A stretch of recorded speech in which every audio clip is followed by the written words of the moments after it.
Lionel Messi. Only Messi could turn a penalty into a full-on legal debate. In 2016 against Celta Vigo, instead of just smashing the ball in, he calmly rolled it sideways for Luis Suarez to run in and score. Everyone lost their minds. I mean, was it offside? Was it encroachment? Did Messi double touch it? The referee gave the goal, but the arguments went on for weeks. But here's the thing, it was legal. The ball moved forward, Suarez wasn't offside, and nobody encroached before the pass. So yeah, that was a clean goal. Still, IFAB wasn't about to have another week of Twitter lawyers tearing each other apart, so they went in and tightened up the rule on penalties. They clarified that 1. The ball has to clearly move forward. 2. Any feint after the kick is taken is an offence. 3. If a teammate encroaches, it's an indirect free kick. Messi didn't actually break any laws, but his little moment of genius forced FIFA to tighten up how penalties are refereed. Pele.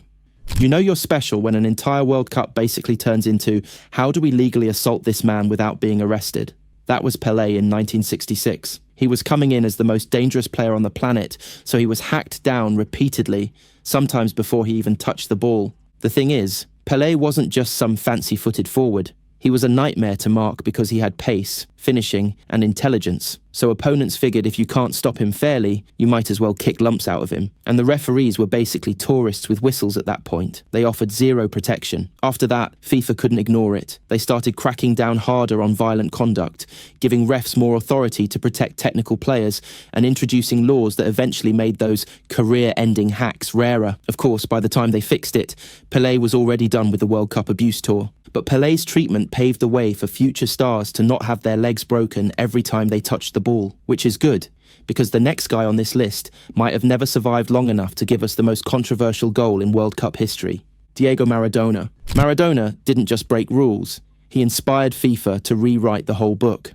Obviously, we have to start with that moment in 1986. The Hand of God wasn't just a cheeky little goal, it was a blatant, unapologetic middle finger to the rules. And the ref? Bro didn't see a thing. That wasn't the only reason laws changed. Throughout his career, Maradona was on the receiving end of constant brutal fouling. Defenders would take turns kicking him like they were clocking in for shifts. The man was built like a tank, but even he couldn't dodge every hit. So FIFA responded by reinforcing the fair play initiative and tightening the handball law so that future Hand of God moments would be harder to get away with. They also started punishing tackles from behind more seriously, which was long overdue considering how many players in the 80s left games looking like they'd been in a bar fight. Maradona's combination of genius and chaos forced the game to adapt. And speaking of changing the way football was played, Johan Cruyff might not have been fouled as much, but he still managed to completely ruin one very boring part of the sport. Johan Cruyff.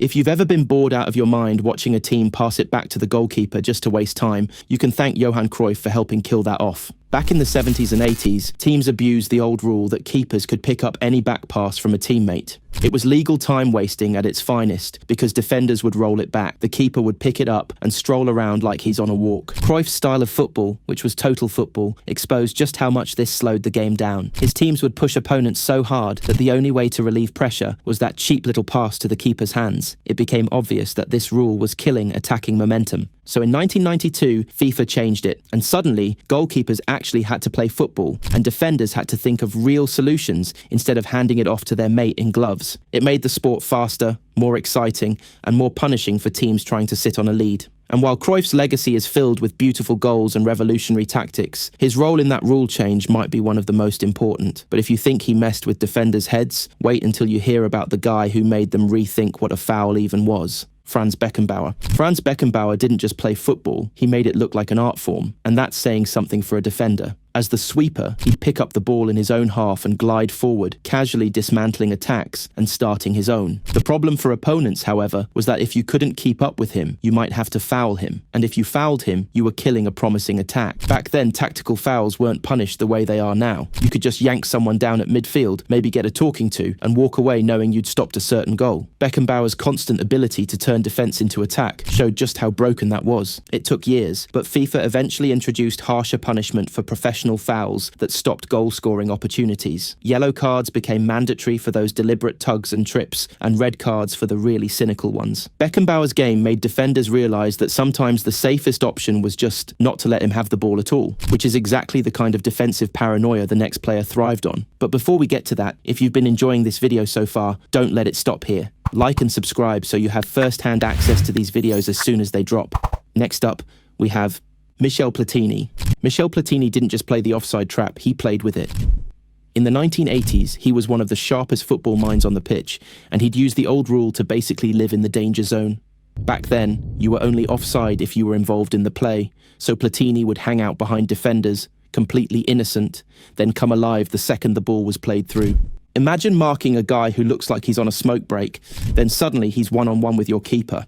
In 1990, FIFA finally changed the wording, redefining active play to make it harder for attackers to just stand around offside and wait for their moment. The idea was to close the loophole that Platini and others were exploiting, and it made the rule much stricter for a while. The thing is, that's just who Platini was. He was always looking for the little advantage no one else thought of, and when someone plays that kind of mental chess, the sport has to evolve. Cristiano Ronaldo? Ronaldo didn't reinvent the penalty, but he sure made it a psychological torture test for goalkeepers. He, along with players like Neymar, popularized the stutter step run-up, that move where the player slows down mid-sprint, takes a pause, and ends up faking a kick to get the keeper to commit first. Once the keeper catches the bait and dives early, Ronaldo would just roll it the other way. It worked brilliantly, but it also made defenders furious. So by 2010, IFAB had enough. They made it clear that feinting while running up was fine, but stopping right at the end after you plant your first foot down was unsporting behaviour. In other words, Ronaldo's exaggerated run-ups forced FIFA to literally draw that line between being clever and flat-out tricking the keeper. Marco van Basten. Marco van Basten might be remembered for that volley in the Euro '88 final, but the other thing he left behind was a medical bill the size of a small country. The man's career was cut short because defenders treated him like a crash test dummy. In the 80s and early 90s, tackles from behind were still legal as long as you got some of the ball. And by some, I mean maybe the ball rolled vaguely in the direction of your foot before you demolished the guy's legs. Van Basten's ankles took so much damage that even surgery couldn't save his career. FIFA finally said enough in the mid-90s, completely outlawing tackles from behind regardless of whether you touched the ball. It was a direct response to players like Van Basten being destroyed before their peak years were over. Of course, tackling laws aren't the only thing FIFA's clamped down on. Sometimes the stuff that changes the game has nothing to do with playing at all, like taking your shirt off. Diego Forlan. Diego Forlan's shirtless celebration at the 2002 World Cup is the kind of moment FIFA pretends to hate, but secretly loves. He'd just scored a monster for Uruguay against Senegal, ripped his shirt off, and swung it around his head like he was at a music festival. Fans loved it. Broadcasters, not so much. Sponsors even less. FIFA decided they'd had enough of players turning goals into amateur strip shows. In 2004, they made it official. Take your shirt off and get a yellow card. Forlan wasn't the only one who did it, but that moment at the biggest stage made the rule inevitable. Now, whenever someone scores and keeps their shirt on, you can thank FIFA for killing one of football's most chaotic traditions. Still, celebrations are one thing. The way laws are enforced during matches is another, and no one proved that more dramatically than Zinedine Zidane. The 2006 World Cup final should have been Zidane's perfect farewell.